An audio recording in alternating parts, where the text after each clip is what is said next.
polisi belum melakukan ekshumasi. Jadi bagaimana sekali lagi polisi bisa mengatakan ini peristiwa pidana? Bahwa Soetrimo meninggal akibat perbuatan orang lain. Itu bagaimana caranya? Saya tidak tahu. Buih yang katanya keluar dari mulut dan dari hidung. Apakah itu serta-merta bukti bahwa Soetrimo dihabisi oleh orang lain? Belum tentu. Jangan-jangan bagi sebagian kalangan, pertarungan di ruang opini publik itu lebih penting daripada pertarungan di ruang penegakan hukum itu sendiri. Kalau hukum sudah bercumbu dengan politik, itu perzinahan kelas berat. Mau dirajam sekalipun tetap tidak akan terampuni dosanya. Saking betapa buruknya dua makhluk ini kalau sudah kemudian saling intervensi satu sama lain. Dalam perbincangan saya dengan Febri, yaitu penasihat hukumnya FA, dia katakan ini baru tersangkut Asabri. Krakatau Steel, batubara PLN, entah kapan.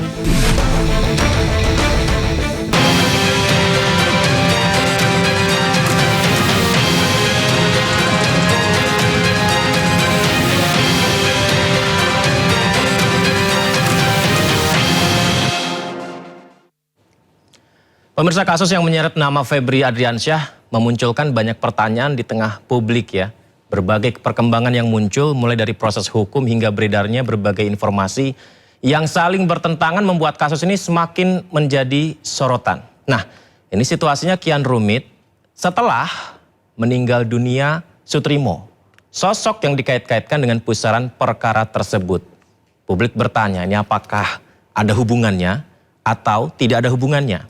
Alih-alih meredakan perhatian publik, kematian Soetrimo justru memunculkan pertanyaan baru dan memperpanjang daftar misteri yang belum terjawab. Saya Yudi Handoyo dan inilah One on One, pemirsa.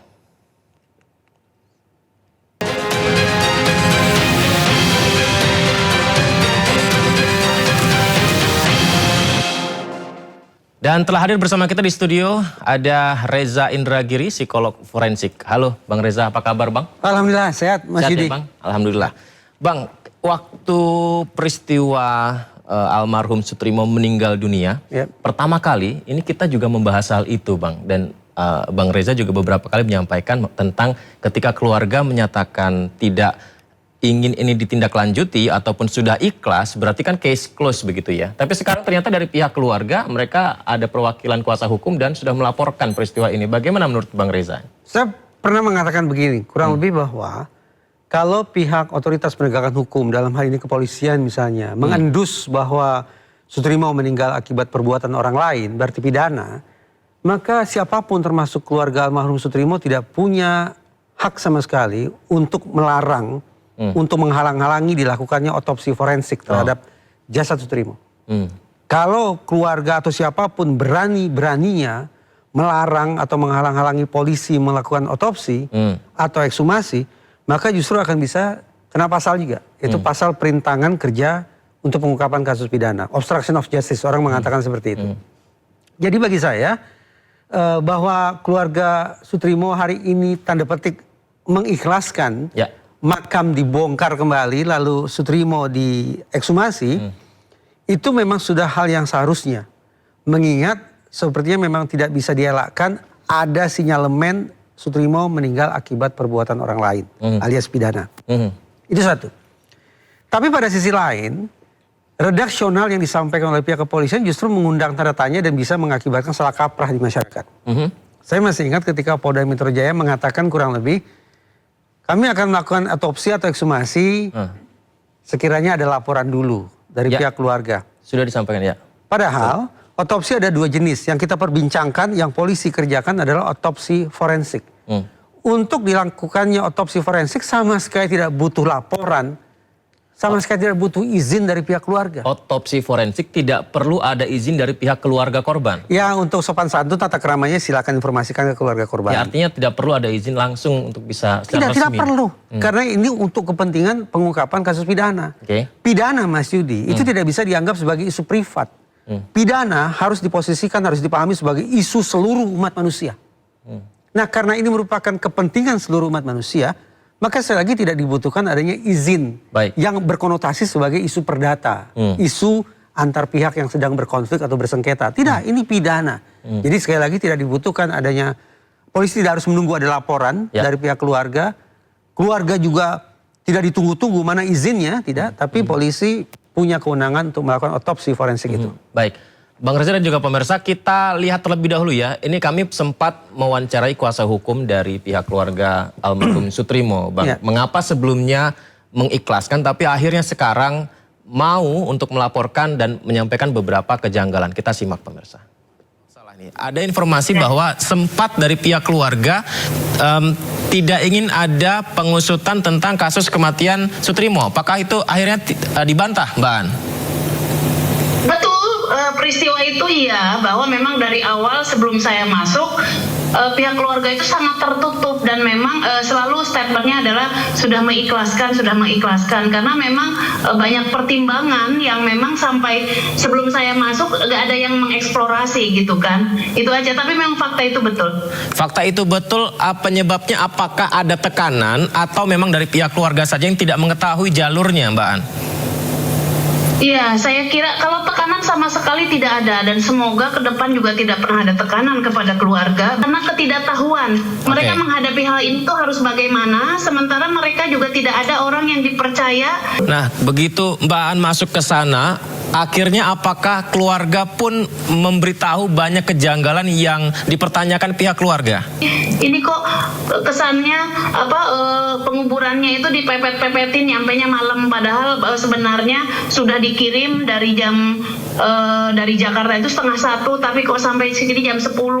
Semuanya sudah bersih dan HP-nya yang paling itu kan HP-nya dan barang-barang pribadi milik almarhum itu yang tadinya dijanjikan mau dikirim besoknya dipakai ternyata tidak pernah sampai. Adapun HP orang pengantar jenazah yang tadinya aktif pada saat mengantar jenazah, setelah itu ternyata HP itu tidak bisa dihubungi. Ada dua kejanggalan yang paling besar tuh itu kalau dari pihak keluarga awalnya. Saya juga kaget gitu kan, ternyata memang dokumen, jadi tidak pernah ada di dalam dokumen itu informasi tentang penyebab kematian. Sebagaimana kita bisa baca di media dulu kan ada, makanya informasi tentang adanya mulut berbusa, hidung berbusa gitu kan, itu tuh tidak ada. Baik, Bang Reza, dari statement disampaikan pihak kuasa hukum keluarga almarhum, apakah hal tersebut tidak selalu menjadi tolak ukur patokan hingga polisi memutuskan untuk melakukan forensik ataupun ekshumasi? Hal tersebut yang mana? Yang disampaikan bahwa ada kejanggalan dari pihak keluarga baru polisi bertindak. Tidak, kalau otopsi atau ekshumasi kita berfokus pada tentang jasad seseorang yang meninggal dunia. Untuk diketahui ini meninggalnya karena apa? Apakah karena faktor alami? Apakah karena kecelakaan? Ataukah keputusan yang bersangkutan untuk mengakhiri hidupnya sendiri? Atau meninggalnya seseorang akibat perbuatan orang lain? Itu hanya bisa dijawab, saya garis bawahi ya. Itu hanya bisa dijawab kalau terhadap jasad sudah dilakukan otopsi atau ekshumasi. Justru kejanggalan yang menurut saya paling mengundang tanda tanya saat ini adalah ketika pihak Polda Metro Jaya mengatakan sekarang sudah naik ke penyidikan. Nah, ini 10 Agustus 2026, Bang Reza dan juga pemirsa ya, di mana disampaikan oleh Dirkrimum Polda Metro Jaya bahwa dari hasil penyelidikan yang tentunya sudah dilakukan oleh Polresta Banyumas, juga dari hasil penyelidikan dari tim Ditreskrimum Polda Metro Jaya, kami sudah meningkatkan ke proses penyidikan, Bang Reza. Kita berasumsi polisi tidak slip of tongue ya, tidak salah ngomong ya. Jadi apa yang dia katakan itu kebenaran ya, kita anggap begitu ya. Begini, kita samakan persepsi dulu. Polisi menyebut kata penyidikan. Sebelum penyidikan itu ada penyelidikan. Ini pengetahuan dasar nih. Apa yang dimaksud dengan penyelidikan? Penyelidikan adalah serangkaian kerja oleh polisi untuk memastikan ini ada pidananya atau tidak. Kalau tidak ada pidana ya sudah selesai urusan polisi. Oh, tidak ada pidana kok. Tapi ketika polisi memastikan ini ada peristiwa pidana, barulah naik dari penyelidikan ke penyidikan. Ketika meninggalnya Soetrimo diproses oleh polisi dan polisi mengatakan ini sudah naik ke penyidikan, maka kita bisa pahami polisi ingin mengatakan bahwa meninggalnya Soetrimo merupakan peristiwa pidana. Itu artinya tidak ada opsi lain. Sutrimo dipahami sebagai seseorang yang kehilangan nyawa akibat perbuatan orang lain. Pertanyaan besarnya, bahkan permasalahan besarnya, apakah jasad Sutrimo sudah diperiksa oleh polisi? Kalau jasad Sutrimo belum diperiksa, bahkan belum disentuh, bahkan makamnya masih tertutup, bagaimana caranya polisi mengatakan bahwa ini pidana? Caranya bagaimana? Tidak cukupkah Bang Reza dengan keterangan dari saksi-saksi, kemudian dengan pemeriksaan olah TKP, tidak cukupkah hal seperti itu? Itu silakan saja dikumpulkan. Tetapi kita bicara tentang seseorang yang meninggal dunia. Berarti objeknya apa yang harus diperiksa? Yang mutlak harus diperiksa adalah jasad orang yang sudah kehilangan nyawa, itu yang harus diperiksa. Tidak boleh menurut saya ya, tapi silakan ditanya ke otoritas kedokteran forensik. Saya yakin mudah-mudahan kita bersepakat. Tidak bisa dikatakan seseorang meninggal akibat perbuatan orang lain. Dengan kata lain, seseorang dikatakan meninggal akibat perbuatan pidana. Dengan kata lain, dikatakan sudah naik ke penyidikan selama itu jasad belum diperiksa, belum diotopsi, atau belum diekshumasi. Nah, per detik kita berbincang ini, sepengetahuan saya, tolong dikoreksi ya, polisi belum melakukan ekshumasi. Jadi bagaimana sekali lagi polisi bisa mengatakan ini peristiwa pidana? Bahwa Sutrimo meninggal akibat perbuatan orang lain. Itu bagaimana caranya? Saya tidak tahu. Berarti untuk naik ke penyidikan, objeknya atau jasadnya harus diperiksa terlebih dahulu. Apa saja yang harus ditemukan di situ Bang Reza? Bukti-bukti bahwa Sutrimo memang meninggal akibat perbuatan orang lain. Buih yang katanya keluar dari mulut dan dari hidung, apakah itu serta-merta bukti bahwa Sutrimo dihabisi oleh orang lain? Belum tentu. Ini lagi-lagi nih, ada redaksional juga yang justru mengundang kontroversi yang tidak perlu sesungguhnya ketika kepolisian mengatakan kematian tidak wajar. Kematian tidak wajar itu seperti apa sih saya tanya? Apakah semata-mata karena keluarnya buih atau busa, lalu dikatakan tidak wajar? Maaf, ini contoh. Orang yang epilepsi mengeluarkan buih juga. Apa kita ingin katakan bahwa berarti itu tidak wajar? Loh, itu alami kok. Seseorang meninggal akibat penyebab yang alami, penyakit yang menahun, yang tidak kunjung sembuh, sampai kemudian orang yang meninggal dunia, mulutnya berbusa. Apa kita katakan itu sebagai kematian tidak wajar? Kan wajar, dia meninggal karena sakit.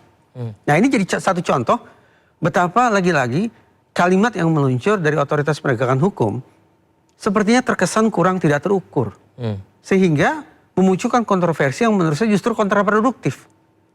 Jangan salah, kita tentu bersepakat. Kita dalam posisi tidak berkompromi terhadap tindak pidana korupsi. Ya. Terhadap tindak pidana pencucian uang. Kita ingin lakukan perlawanan dahsyat terhadap itu. Tapi pada saat yang sama, publik atau paling tidak saya butuh teryakinkan oleh kerja kepolisian.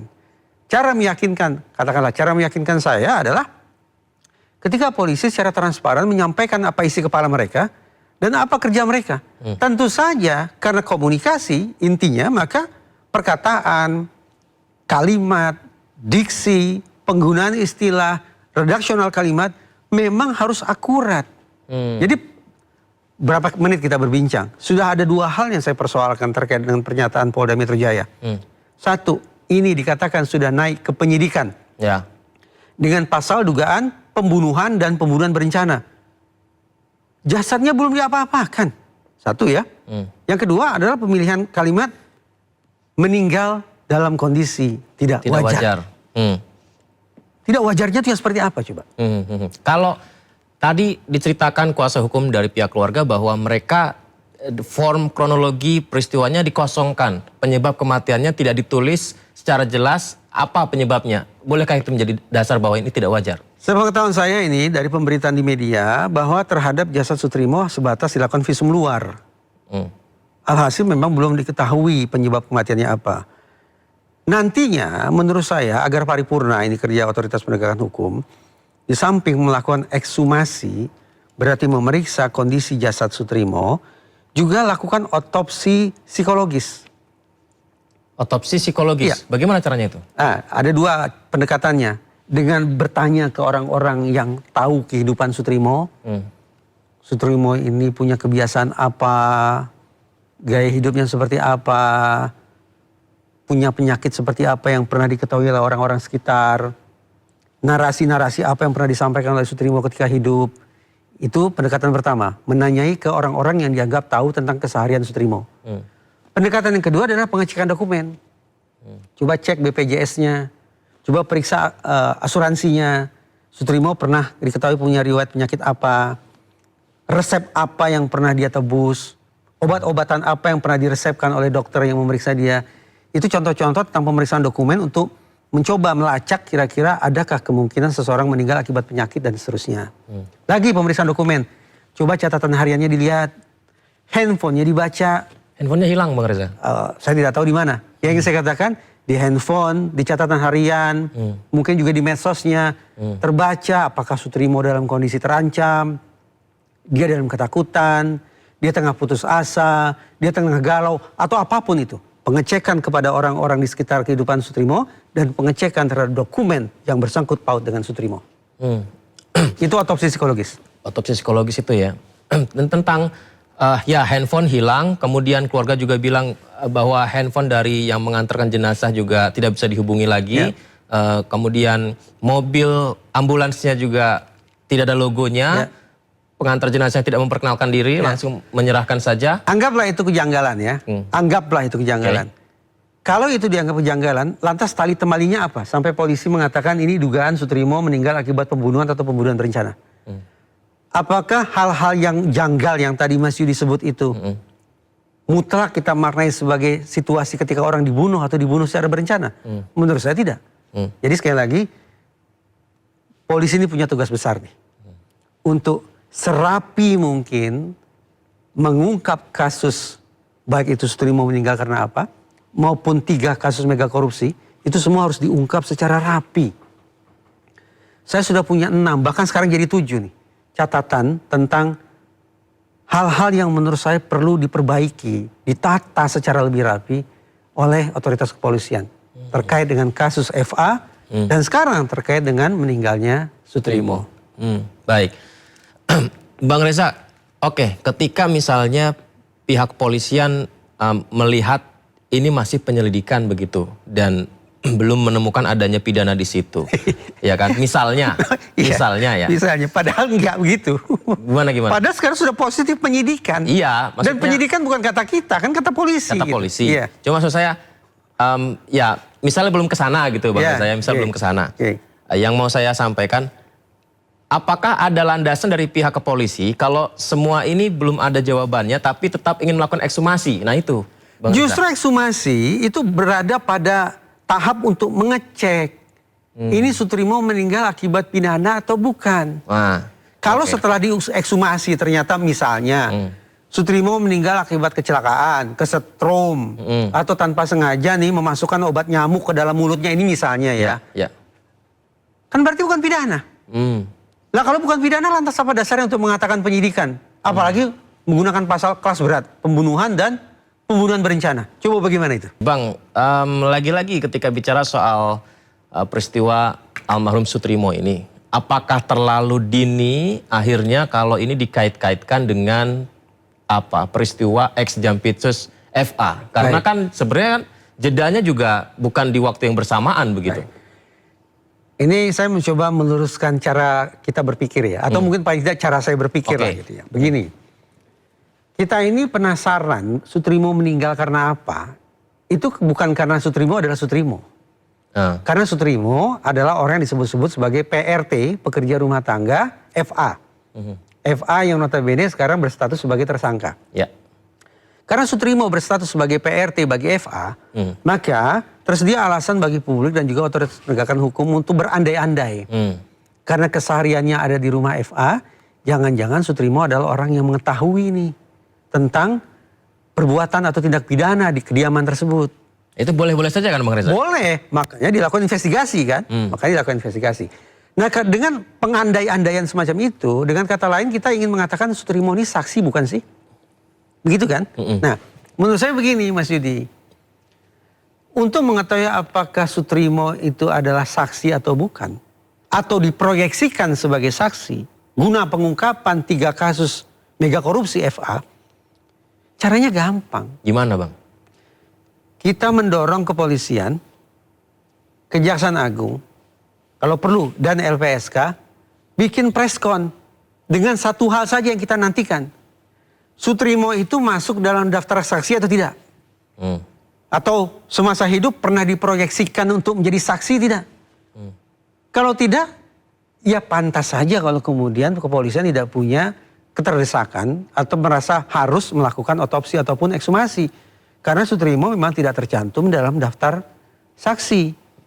Karena tidak tercantum dalam daftar saksi, maka otoritas penegakan hukum ingin mengatakan, oke, kita bersedih, oke, Sutrimo adalah PRT-nya FA, tapi dia tidak punya informasi yang berharga.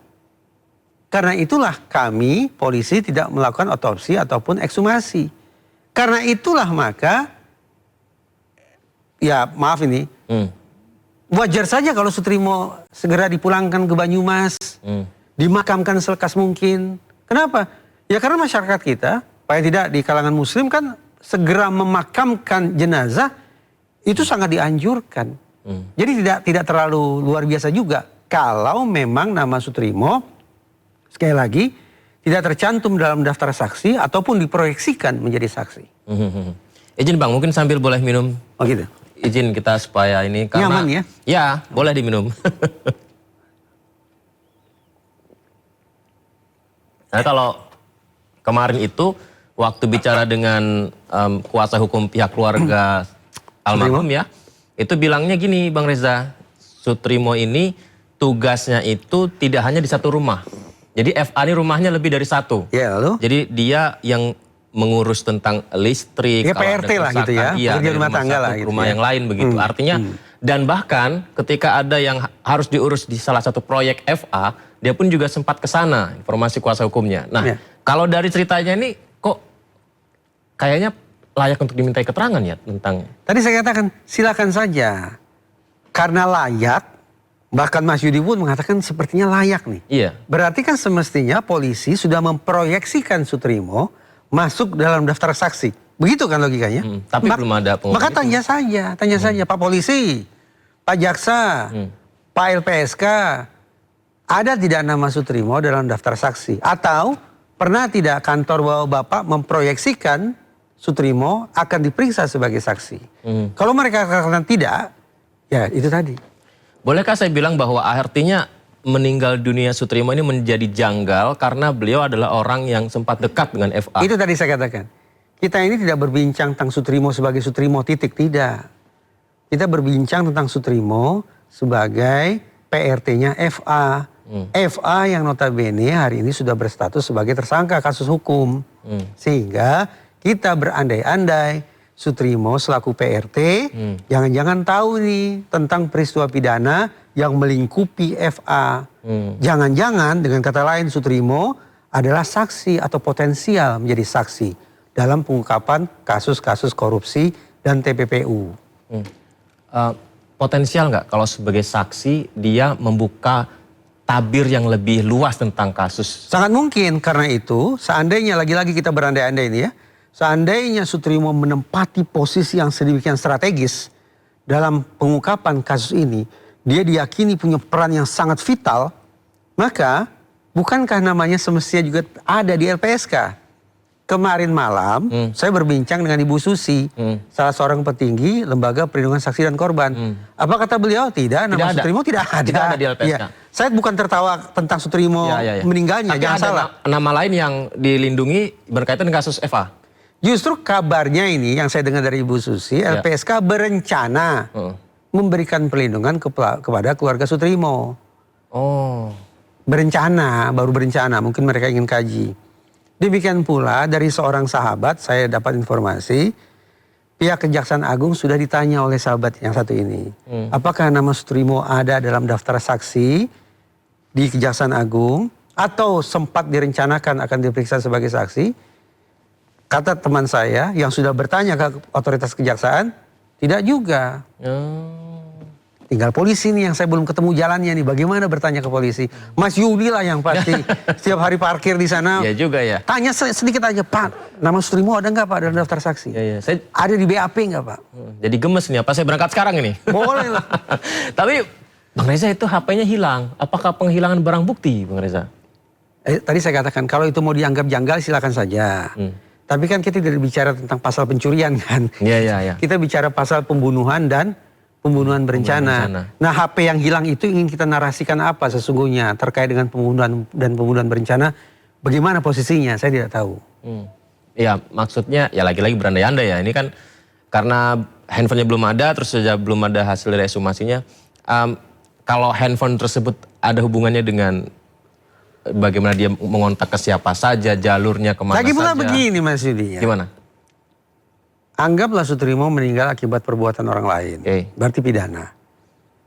Apakah meninggalnya Sutrimo akibat perbuatan orang lain itu serta-merta bersangkut paut dengan FA? Jangan-jangan Sutrimo juga punya persoalan sendiri nih. Yang kebetulan FA-nya sedang dalam persoalan begitu. Berarti benar kan konstruksi berpikirnya. Kita tidak bicara tentang Sutrimo sebagai Sutrimo. Kita bicara tentang Sutrimo sebagai PRT-nya FA. Padahal apa ya Sutrimo 24 jam sehari hanya berinteraksi dengan FA? Mungkin dia juga berinteraksi dengan orang lain. Dan dalam interaksi itu barangkali ada gesekan. Dalam gesekan itu akhirnya berujung pada situasi fatal. Mungkin saja kan begitu. Jeda waktu ketika Sutrimo meninggal dunia itu kan belum menjadi tersangka ya FA ya? Belum. Nah itu apakah jeda itu juga menjadi penentu bahwa ada hubungan atau tidaknya? Bisa saja. Makanya daripada kita berandai-andai terus. Dua hal saja nih. Yang PR-nya sekarang justru balik nih ke Polda Metro Jaya dan Kortas Tipikor Mabes Polri. Kan sudah dilimpahkan ke Kejaksaan Agung kan. Tapi bagi saya kayak saya seret lagi nih kembali ke kepolisian. Satu, Sutrimo tolong dulu dipastikan. Ini orang meninggal akibat perbuatan orang lain atau bukan? Meninggalnya karena apa ya? Meninggalnya karena apa? Alami, kecelakaan, mengakhiri hidupnya sendiri secara sengaja, atau akibat perbuatan orang lain. Pastikan itu dulu. Yang nomor dua, ini polisi sekarang sudah jump to conclusion. Penyidikan. Berarti Sutrimo meninggal akibat? Pidana, perbuatan orang lain. Caranya bagaimana? Metode apa yang dipakai polisi untuk membuat simpulan pada tahap penyidikan bahwa ini pidana. Caranya bagaimana? Saya tidak tahu. Bukan saya a priori nih, saya sungguh tidak tahu nih. Otopsi psikologis jangan-jangan sudah dilakukan. Sepertinya Mas Yudi wawancara keluarga dan pengacara keluarga tidak ada bicara tentang otopsi psikologis kan ya sepertinya kalau saya tahu. Nah, berarti otopsi psikologis tidak dilakukan. Bagaimana dengan otopsi oleh kedokteran atau ekshumasi oleh kedokteran? Ya kita tahu sama-sama makam Sutrimo masih berupa gundukan hari ini. Berarti belum diapa-apakan jasadnya. Metodenya saya tidak tahu seperti apa ini. Mengapa langsung ke penyidikan tanpa melihat bagaimana hasil dari penyelidikan si objeknya, jasadnya? Betul sekali, betul sekali. Baik. Nah, kalau melihat peristiwa seperti ini artinya apakah ada ketidakhati-hatian, kelalaian, atau memang dipaksa untuk mengarahkan ke... Tadi sempat saya katakan, sedari awal sampai sekarang, saya mengatakan ada 6 atau bahkan sekarang jadi 7 nih. 7 tanda tanya terkait dengan kerja-kerja yang dilakukan oleh kepolisian. Saya sendiri menetapkan pengungkapan kasus apalagi pidana nih, apalagi yang serius seperti ini. Ada 4 tolok ukur atau baku mutu, standar mutunya. Tuntas, menyeluruh, objektif, transparan. Yang Mas Yudi dipertanyakan sekarang terkait dengan objektif. Objektif yang pertama, yaitu apakah kerja otoritas penegakan hukum didukung tidak oleh kaidah-kaidah saintifik. Otopsi, baik itu otopsi psikologis maupun otopsi kedokteran, dan juga ekshumasi, itu merupakan langkah-langkah kerja saintifik. Per hari ini belum dilakukan. Baik. Bang, kalau ada resiko nggak misalnya proses hukum jika opini publik lebih cepat terbentuk daripada pembuktian hukumnya? Public opinion model dalam psikologi forensik bermakna bahwa ternyata otoritas penegakan hukum tipis telinganya dan guncang hatinya ketika melihat arah tiupan angin sudah sedemikian dahsyat ke arah sana. Artinya, ya apa boleh buat ya, jagat penegakan hukum kita hari ini tidak hanya berlangsung di ruang-ruang penegakan hukum itu sendiri. Di kantor polisi, di kantor jaksa, di ruang sidang, tidak hanya itu. Jagat pidana di Indonesia ini sudah berlangsung di ruang terbuka. Termasuk dalam obrolan kita ini. Nah kalau kemudian arah opini publik sudah mengarah kepada penghakiman, padahal persidangannya juga masih nunjau entah di mana, sudah meyakini Sutrimo dihabisi orang lain. Polisi yang mengatakan itu. ini kan akan bisa memunculkan tekanan-tekanan kepada misalnya jaksa ataupun otoritas penegakan hukum berikutnya yaitu hakim untuk mengatakan hal yang sama. Bahwa Soetrimo meninggal akibat pidana. Kenapa itu bisa terjadi? Karena kalau tanda petik berani-beraninya otoritas penegakan hukum melawan arus opini publik, itu bisa berabe bagi pengembangan karir mereka. Dilaporkanlah ke Komisi Yudisial misalnya, dilaporkanlah ke Bawas Mahkamah Agung misalnya, dilaporkan ke Komjak dan seterusnya. Itu kan menjadi catatan yang negatif. Padahal otoritas penegakan hukum, personil-personil penegakan hukum mencoba kerja independen nih. Tidak mau terpengaruh oleh tekanan publik. Tidak mau terpengaruh oleh kasak kusuk dari kantor sebelah. Tapi karena saking derasnya, bergidik juga kan personil penegakan hukum. Jangan sampai karir saya hancur gara-gara saya berani-beraninya melawan arus opini publik. Arus opini publik itu harus ditahan, harus diubah, atau bagaimana? Pertanyaan bagus. Ada dua mazhab yang menyikapi itu. Pertama, ini sangat tegas ya. Proses penegakan hukum harus berlangsung dalam ruang penegakan hukum. Titik. Yang menentukan rubuh tegaknya, kanan kirinya, atas bawahnya adalah apapun yang dihadirkan di ruang penegakan hukum. Berkasnya, saksinya, terdakwanya, korbannya, ahlinya. Itu yang kemudian menentukan kemana gerangan putusan ini akan mengarah. Itu mazhab pertama. Tapi ada juga mazhab kedua. Mazhab kedua yang mengatakan memang ruang keadilan itu hanya ada di ruang eksklusif, ruang penegakan hukum. Masyarakat juga butuh keadilan.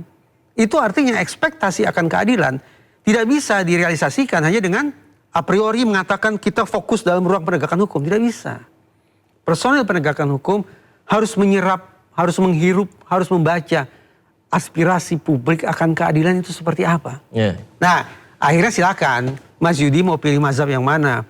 Mau pilih, pokoknya kita tanda petik kacamata kuda deh. Pokoknya apa yang berlangsung di ruang penegakan hukum, itu yang kemudian kita jadikan acuan. Atau sebaliknya, kita harus pasang telinga, buka nurani. Ya, jadi indah nih kalimatnya nih.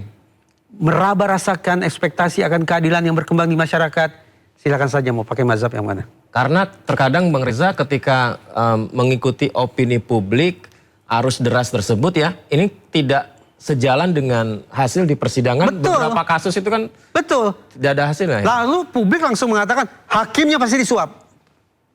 Jaksanya pasti hengki-pengki dengan terdakwa. Polisinya main cincai di bawah meja. Intervensi politik. Wah, ini kasus pesanan. Publik langsung menghakimi seperti itu. Itu terjadi kenapa? Karena tadi arus opini publik ternyata bertentangan dengan dinamika yang berlangsung di ruang penegakan hukum. Nah, kita mau mengatakan apa? Tadi ada dua mazhab yang bisa kita jadikan sebagai acuan untuk menilai. Tapi tidak salah kan ya menggunakan apa? Silakan saja. Pokoknya mau berada di mazhab manapun, gunakan argumentasi yang tepat untuk itu.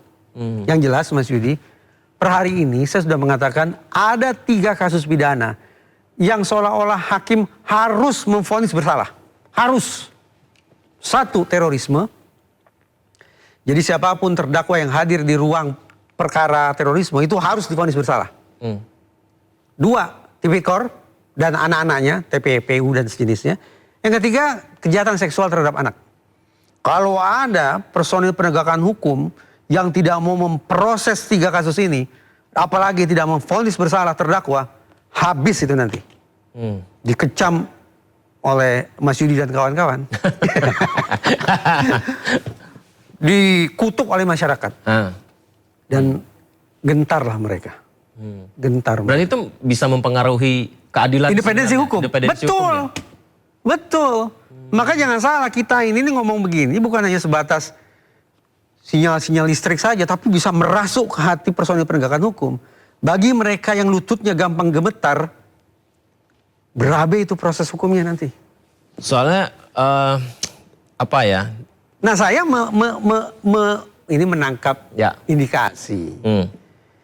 Jangan-jangan bagi sebagian kalangan, pertarungan di ruang opini publik itu lebih penting daripada pertarungan di ruang penegakan hukum itu sendiri. Wah, susah juga begitu ya. Artinya begini, ini kasarnya, ini hanya ilustrasi ya. Semoga tidak. Sebodoh amat pembuktian terhadap FA itu kuat atau tidak. Sebodoh amat nanti dia mau divonis bersalah atau tidak. Pokoknya sejak sekarang narasinya harus kita bikin hancur dia. Sehingga apapun yang dikatakan dan diperbuat oleh FA pasti dikecam masyarakat. Maksudnya menampilkan fakta-fakta yang ada. Kita bermain dengan narasi di ruang publik. Emang narasi selalu fakta kan? Mas Yudi tahu lah, narasi tidak selalu fakta. Isinya bisa ada opini kan. Sehingga apapun yang dilakukan oleh Kejaksaan Agung misalnya ini, nantinya harus dikatakan tidak bermutu. Tidak objektif. Jeruk makan jeruk. Ini yang ingin saya katakan, ilustrasi bahwa jangan-jangan ini mudah-mudahan tidak ruang pertarungan di opini publiknya itu lebih kencang dan lebih dipentingkan daripada proses hukum itu sendiri. Wah. Bayangkan kalau mindset keliru semacam ini ada di benak aparat penegak hukum. Bayangkan itu. Soalnya masyarakat juga kadang-kadang ketika ingin percaya ternyata ada oknum penegak hukum yang menyakiti hati warganya. Korupsi, entah ada kasus suap, TPPU dan lain sebagainya. Bingung Bang Reza.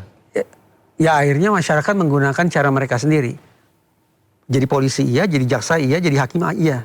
Terjadilah peristiwa di Bali. Yaitu pengeroyokan terhadap maling ayam. Itu kan berarti mekanisme yang harus tanda petik harus ditempuh oleh masyarakat ketika tidak lagi melihat otoritas penegakan hukum sebagai pihak yang benar-benar dipercaya untuk bisa menegakkan hukum itu sendiri. Baik. Kita kembali ke kasus Sutrimo, Bang Reza. Mau tidak mau akhirnya publik seperti yang disampaikan, saya juga minum kalau gitu. Mau tidak mau publik akhirnya mengarahkan kepada ini dengan ex Jampitsus FA. Nah, gimana nih supaya objektif nih penyidik dan ahlinya supaya kasus ini juga terbuka dengan sangat jelas karena ada batu bara, kemudian Krakatau Steel dan beberapa kasus lainnya. Tapi setelah jeda ya, Bang Reza kita akan ulas. Tetap bersama kami pemirsa.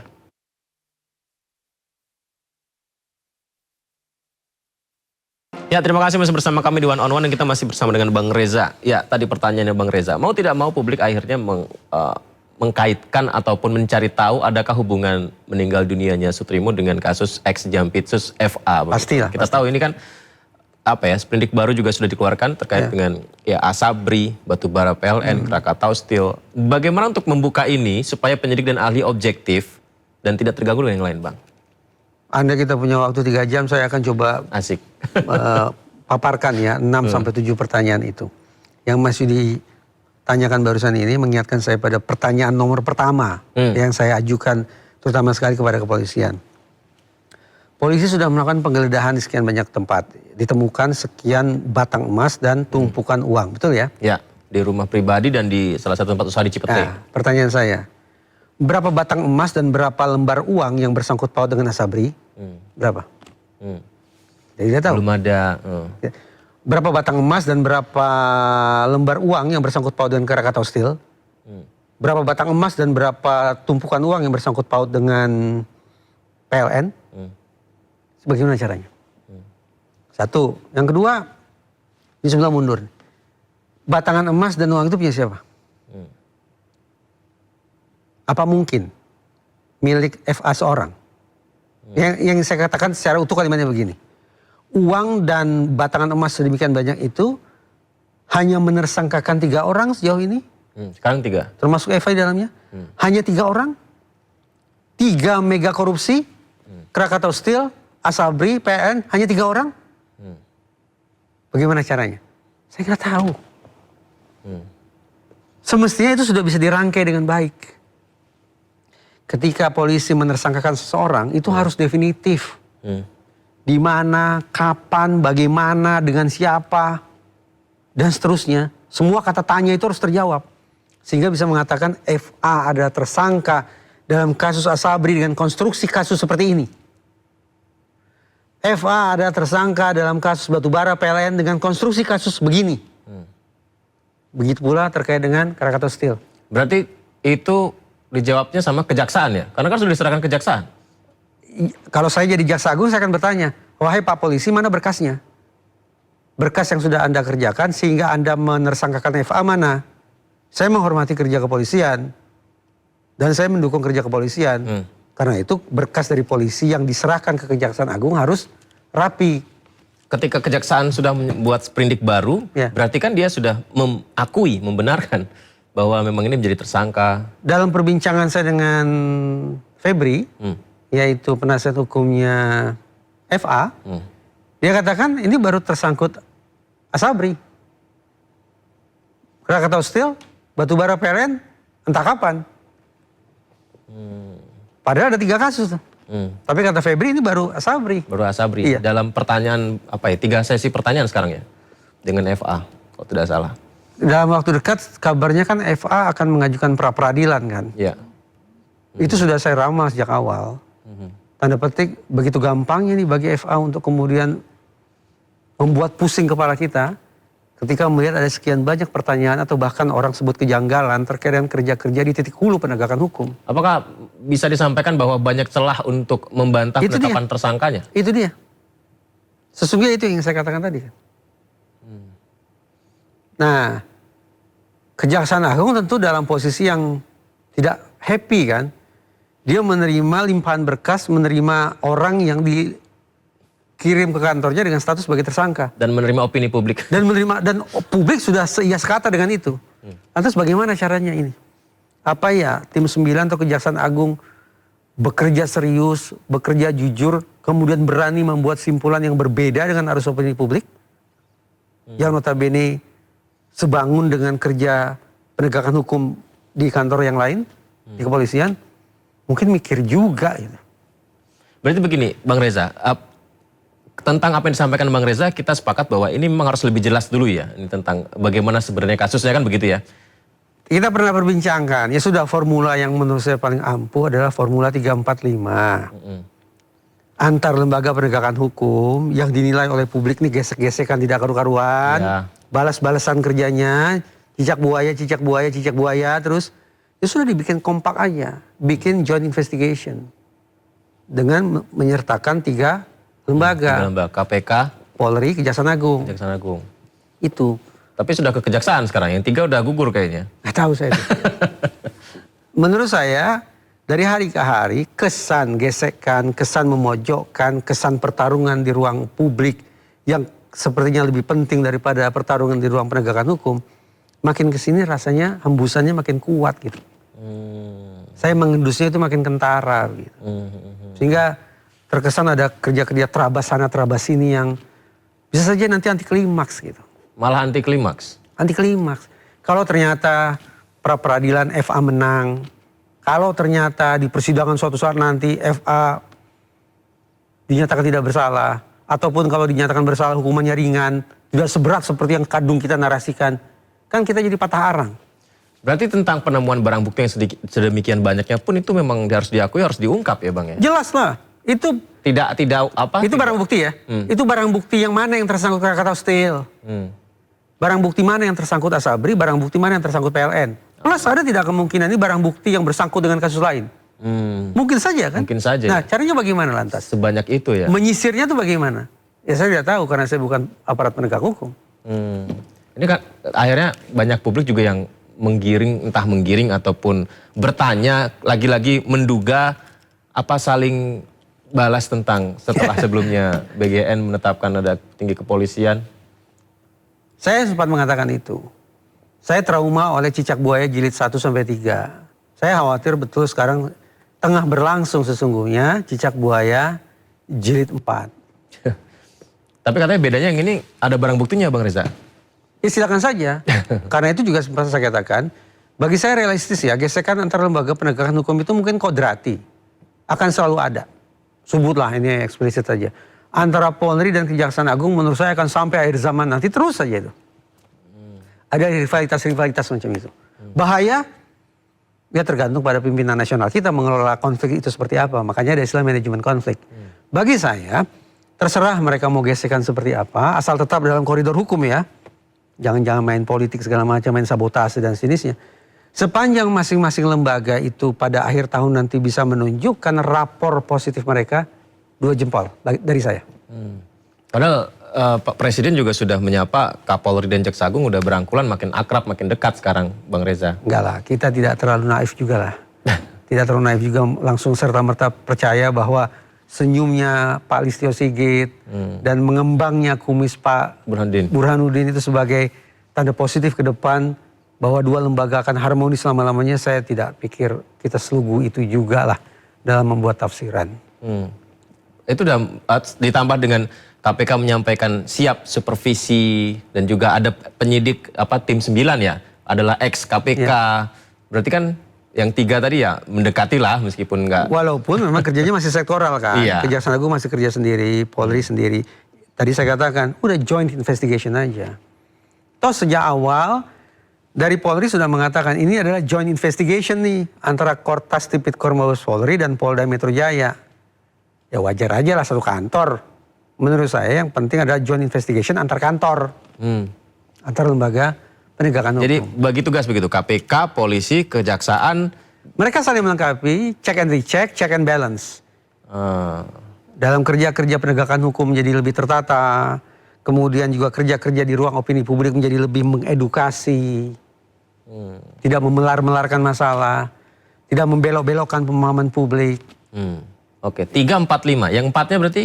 4 kasus jadi prioritas kerja lembaga tersebut. Yaitu Krakatau Steel, Asabri, Batubara, plus BGN. BGN.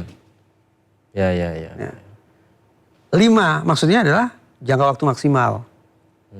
5 bulan dari sekarang, joint investigation oleh Kejaksaan, KPK, dan Polri sudah harus diekspos ke publik. Bukan hanya disampaikan dalam bentuk dokumen kepada Presiden, berarti tertutup. Bukan hanya disampaikan ke rapat Komisi 3 DPR yang juga tertutup misalnya, tapi betul-betul disampaikan kepada publik. Tapi Kejaksaan kan sudah memberikan banyak kinerja dan mencoba untuk meyakinkan publik dengan apa yang sudah mereka lakukan. Selama Kejaksaan masih kerja sendirian, sektoral begitu, pasti akan ada terjangan publik. Terlepas apakah terjangan publik itu diorkestrasi ataukah alami, terlepas dari itu, tadi saya katakan, pokoknya nih Kejaksaan Agung apapun yang mereka lakukan dan mereka katakan harus dianggap salah. Dianggap salah. Apakah ini karena FA ex Jampitsus? Iya. Iya. Oh jelas iya, tapi tadi saya katakan apakah kecaman publik itu, sinisme publik itu, kecurigaan publik itu sifatnya alami atau diorkestrasi? Saya tidak akan tutup mata mengatakan kemungkinan diorkestrasi juga bisa. Ini tuh kecenderungannya apakah ada yang ditutupi Bang Riza dari kasus-kasus ini? Jadi ada pihak yang dikorbankan misalnya? Saya hanya bisa cerita ulang tentang baku mutu ya. Ya. Bahwa kita bicara indikator kualitas penegakan hukum yang baik yang keempat adalah transparansi. Ketembus pandangan. Bahwa misalnya apa-apa yang dilakukan oleh otoritas penegakan hukum kita adalah murni demi penegakan hukum itu sendiri. Taat pada KUHAP untuk mencapai 3 tujuan. Keadilan, kemanfaatan, dan kepastian. Tambah 1 juga boleh, kemanusiaan. Itu saja pada prinsipnya. Kalau menyimpang dari situ, berarti ada kepentingan mensabotase kantor lain. Memojokkan calon pejabat favoritnya presiden ini misalnya. Itu kan berarti tidak sungguh-sungguh untuk penegakan hukum itu sendiri.